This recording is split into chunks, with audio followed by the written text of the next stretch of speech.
Hey class, in this video I'm going to show you how you can create your own color profile based upon taking a picture of the color checker passport with your own camera.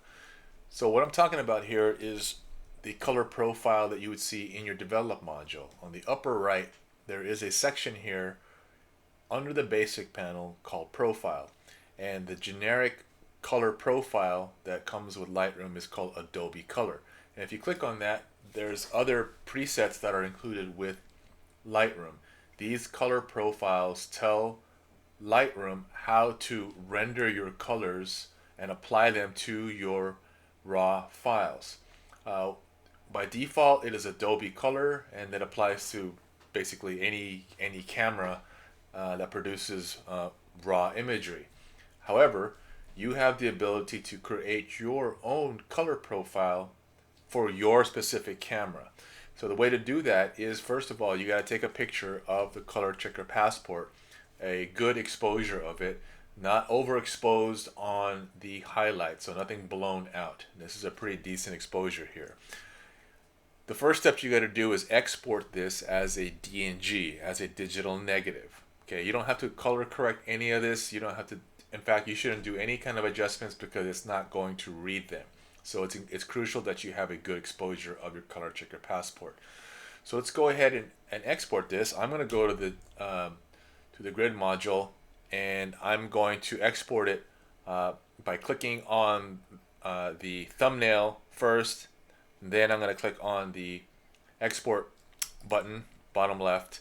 And there's already a preset here in the Lightroom presets for exporting. You want to click on export to DNG. Don't click on the checkbox here. Just highlight the title DNG. Clicking on the checkbox will get you into a batch export mode. We don't want to do that. We just want to click on it to select it, and then you can actually modify this preset by saying, well, I want to export this to the desktop, and I want to put into a subfolder called DNG. Okay, and as you notice, the preset already selected DNG as the format, and you can leave everything else the same. And then what I want to do is, after I've exported, I want the Finder window to appear showing me where it was exported. If you're working on Windows, this could be a Windows File Explorer. So this is after post-processing.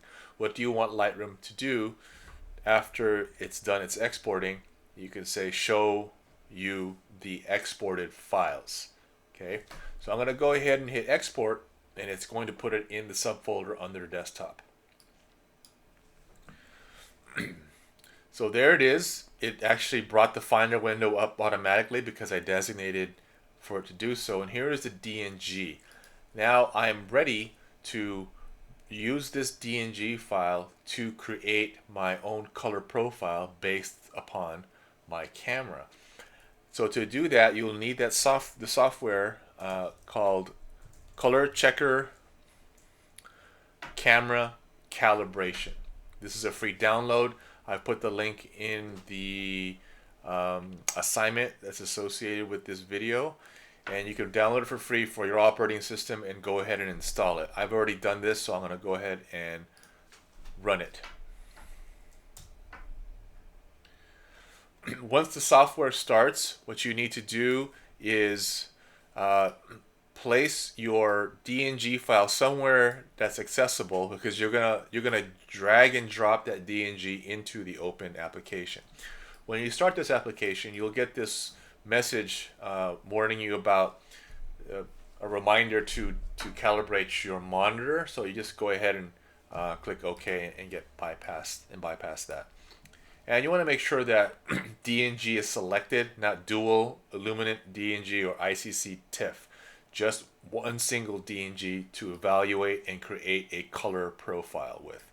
Alright, so I'm going to drag and drop that DNG that I just exported with the color checker passport. I'm going to drop it in here. What's going to happen is that this software is going to analyze that image and look for the color checker passport. It's also going to look for a specific area on the color checker passport where all the colors are located. if it was successful, meaning you photographed this properly exposed, the color checker passport wasn't too small in your shot, and it's focused, you will see a similar result to what you see in my screen, and that is a close-up of the color checker passport with all of the swatches with a fluorescent green square on each one. What the software is doing is taking the values of all of these colors and plugging it into the software in order to create a color profile that's based upon your camera. It's your camera because you took a picture of this with your own camera and lens. So it's going to take that picture that you created with your camera, plug it into its software, and create a color profile. So if you see this screen appear, that means you were able to successfully drag the DNG file in here and it recognized it. What you need to do now is hit create. What it's going to do is ask you, all right, it's ready to save it, and do you want to give it another name besides the name it's suggesting? It's calling this Nikon D300 because it knows, because of metadata, the camera used to create this photograph was a Nikon D300. And what I could do is, just to signify it, just to make it more specific, I could say underscore the lighting condition that it was photographed in. For some of you, you may have photographed the color checker passport under direct light or daylight, so you can name it like that. Or maybe you chose to photograph it under a shade. Okay. I photographed this with a strobe, so I'm going to put strobe on here. So in theory, you could photograph this color checker passport again under a different lighting condition if you wanted to get that specific with your color profile under those different types of lighting conditions. So you can, in theory, have one for daylight, which is direct sunlight, one for shade, and then one for strobe. Okay. For your particular exercise, you can just keep it simple. Just photograph it once and give it a name, so that way you could see it later on when you want to look for this profile, daylight or shade. I'm going to hit save, and it's going to do its thing.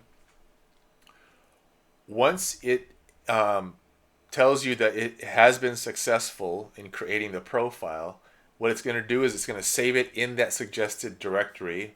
You don't want to move it anywhere else. Just let it save it as a default location, but you could give it a specific name if you wanted to. It's going to give you this message. It's going to say it's been created successfully, and you need to restart the application that's using this.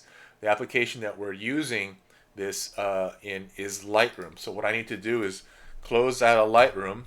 I need to restart it in order for Lightroom to see this new camera profile. So I'm going to go ahead and start my Lightroom catalog once again. Go to my external hard drive, my Lightroom, and then double click on my catalog file. Meantime, I can close this now. I don't need this anymore. Once I get back into Lightroom, I'm going to go into that image and bring it into the develop module.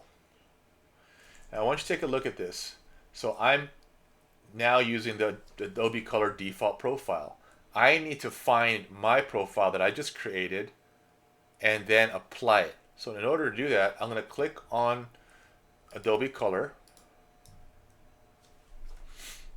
and then I need to go in and browse. When you're brought to this browse section, you're going to see the profile browser. You're going to see all color and black and white, and a way of this of how it's displayed. You may see yours look like this, like some thumbnails, or you may see it look like a grid. Okay, however which way, I'm going to put it under list so it's easier for you to see this on this recording. So I'm going to go ahead and scroll down to the area where it says profiles. You may only have one in here because that's the only one that you actually just created. I have a bunch more because I have all kinds of different profiles, custom color profiles on this computer. So I'm going to click on this to search for it, and mine was a Nikon D300 with the strobe. Okay, you may just have only one, which makes it easier for you to find. What I want to do is I want to click on this star to add this to the favorites, so it'll show up on the color profile list along with Adobe Color, Adobe Landscape, Vivid, etc. And I also now want to click it to activate it. So clicking on the star to add it as a favorite, and now I want to select it by clicking on it. Okay. Then I'm going to hit close, and it brings me back to my basic panel, and now the profile is no longer Adobe Color, it's the one I selected. If I click on here, it's also now one of the favorites because I hit the star on it. As you see, it is now within my selection of Adobe Color, Landscape, Portrait, Standard, and Vivid. Now look at the difference. I want to put it back to Adobe Color. I want you to take a look at this blue here and see what happens. This is the generic color profile that Adobe uses for any camera where you import the raw files in. But wouldn't it be more accurate if you used a color profile that was designed specific to your camera? And it really is your camera because you used your camera to take a picture of this ColorChecker passport. Look what happens to this blue swatch and maybe the other colors in this swatch as I change it to my camera's profile that I created. Notice the intensity of the blue and some of the other color swatches are a little bit stronger. I'm going to zoom out of here. I'm going to put it back to Adobe Color. Adobe Color looks a little bit darker in terms of even the shadows, the tones. If I go to the Nikon D300 strobe, the one I created for myself, the blacks here, the shadows, they kind of opened up a little bit. It got a little bit brighter as well. So it isn't so much only about the color accuracy, it's also about brightness and tonality of your shot that it could possibly affect. So this is the camera profile that's specific to your camera, and it'll only work on images that you took pictures on with this Nikon D300 in this example. If I were to try to go to another image with with the same camera, I can go to this Montana shot and I could change this now to the Nikon D300 strobe, and it kind of changed the green a little bit. It opened up the shadows just a little. It's not as dark, right? Okay. And even though I didn't shoot strobe in this shot, this is cloudy daylight, you know, you could still apply that camera profile because strobe in a sense is sort of emulating daylight color temperature anyways. Okay, so you could certainly apply that, or I could have created another camera profile by just photographing the ColorChecker passport under a cloudy day and then ran through the process and made something called ND300 cloudy, and I could have applied that here as well. Okay, now look what happens if I try to apply this on an image that was not taken by the Nikon D300. This image here was taken with a Fuji film digital camera, and if I try to look for my Nikon D300, notice it's not there. Other ones are here specific for the Fuji film camera, but not the one I created. Even if I try to browse for it, that Nikon is missing. It's supposed to be here in alphabetical order. It's not here because it was not shot by a Nikon D300. So you cannot reuse a profile that you created, which makes sense because it's not going to be an accurate color profile because it was never created by that camera. Okay, so that's how you create a color profile using the ColorChecker Passport's camera calibration software. Let me bring this up again here.